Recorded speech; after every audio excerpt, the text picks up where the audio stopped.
وقف ایکٹ احتجاجی کمیٹی برائے تلنگانہ نے ایک پریس کانفرنس کی۔ وقف ترمیمی ایکٹ پر سپریم کورٹ کے عبوری فیصلے کو نامکمل اور غیر تسلی بخش قرار دیا۔ All India Muslim Personal Law Board کی زیر نگرانی کام کرنے والی وقف ایکٹ احتجاجی کمیٹی برائے تلنگانہ نے منگل کو ایک پریس کانفرنس کی اور وقف ترمیمی ایکٹ 2025 پر سپریم کورٹ کی جانب سے سنائے گئے فیصلے پر گہری مایوسی کا اظہار کیا۔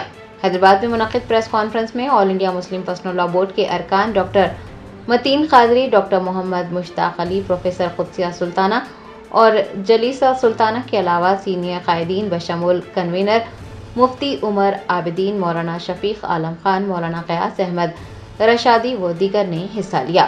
جوائنٹ کنوینر محمد رفعت اللہ شاہد، اراکین مولانا سید نثار احمد آغا اور مولانا سید احمد حسینی سعید قادری کے علاوہ جمعیت علماء ہند تلنگانہ اور آندھرا پردیش کے جنرل سیکرٹری مفتی محمود زبیر قاسمی بھی اس موقع پر موجود رہے۔ مفتی عمر عابدین نے اس موقع پر کہا کہ عدالت عظمیٰ نے کئی دفعات پر روک لگائی ہے، لیکن جو وسیع مسائل ہیں ان پر کوئی بات نہیں کی گئی ہے۔ عدالت نے جزوی راحت فراہم کی ہے، وسیع پیمانے پر پائے جانے والے آئینی خدشات کو دور نہیں کیا ہے، جس کی وجہ سے مسلمانوں میں مایوسی پائی جا رہی ہے۔ انہوں نے مزید کہا کہ بہت سی اہم دفعات ہیں جس پر فیصلہ سنایا جانا چاہیے تھا۔ ان کا کہنا تھا کہ حکومت کا رویہ متعصبانہ دکھائی دیتا ہے۔ All India Muslim Personal Law Board نے وقف ترمیمی ایکٹ 2025 کو مکمل طور پر منسوخ کرنے کے اپنے مطالبے کو دہرایا اور ڈاکٹر الیاس نے اعلان کیا کہ وقف بچاؤ مہم پوری شدت سے جاری رہے گی۔ مہم کا دوسرا مرحلہ 1 ستمبر سے شروع کیا گیا ہے، جس میں دھرنے، مظاہرے، وقف مارچ، قیادت میں گرفتاریاں، بین المذاہب اجتماعات اور پریس میٹنگز شامل ہیں۔ ان کا کہنا تھا کہ مہم کا دوسرا مرحلہ 16 نومبر 2025 کو رام لیلا میدان دہلی میں ایک زبردست احتجاجی ریلی پر ہوگا، جس میں ملک بھر سے نمائندے شرکت کریں گے۔ اور اخیر میں اس کا کنکلوژن ہے، جیسے کہ فیصلوں میں ہمیشہ آتا ہے۔ اس پورے کنکلوژن میں جو باتیں کہی گئی ہیں وہ 3 طرح کی ہیں۔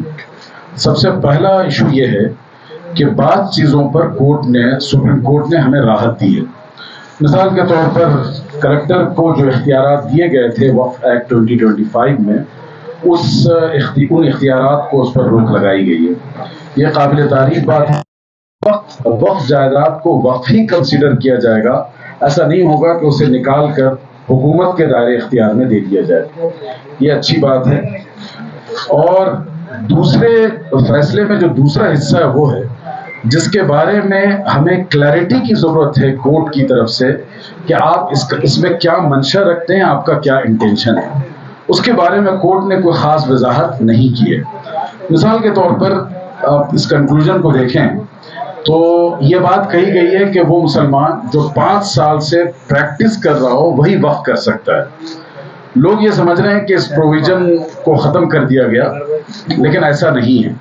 چونکہ اس ججمنٹ میں انہوں نے کہا ہے کہ ہم مرکزی حکومت پر یہ رکھتے ہیں کہ جب تک وہ اس بات کو پروف کرنے کا میکانزم ڈیولپ نہ کر لے کہ کون 5 سال سے پریکٹسنگ مسلم۔